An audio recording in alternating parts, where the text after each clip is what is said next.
This is a Vega 2000 double action airbrush. With a double action airbrush, you push down on the trigger for your airflow and you pull back for your paint flow. It's down for air, back for paint, then you slide it forward to shut it off. You don't want to go and just pop your finger off. You want to go all the way forward, then take your finger off.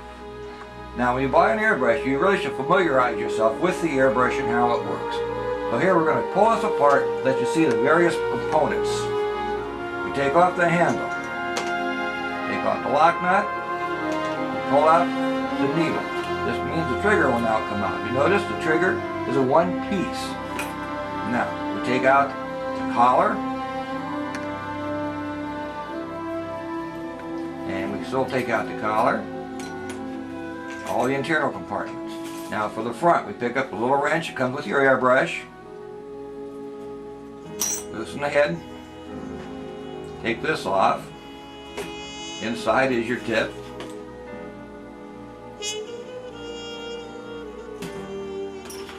this is the tip, cone-shaped tip.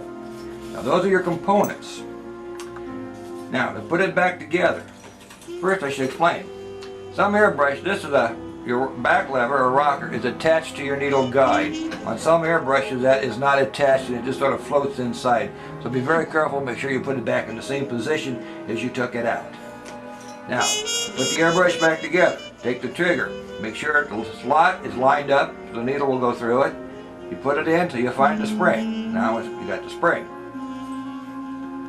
Now, pulling so, you drop the rocker in.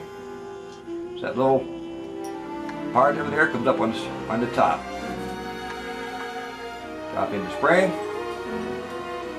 Put in your collar. Once that collar is in place, you put in the trigger, put in the needle, and the needle will hold that trigger in place. Now we can tighten this down. However tight this is, however you can tighten this up to tighten the spring, just by pushing down or screwing it down. That will determine how strong a spring action you have on the trigger. We'll put this on so we don't lose it.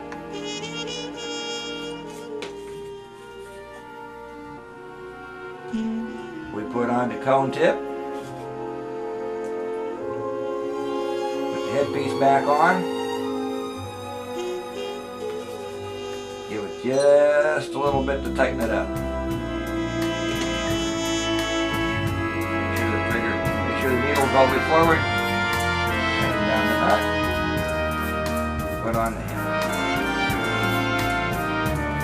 This is your head cap to protect your needle from any damage. The airbrush is back together. Now, put your hose on. Just take the hose, push it on here.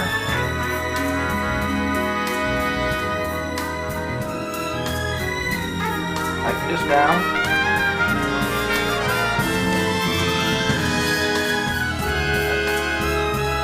Tighten it down.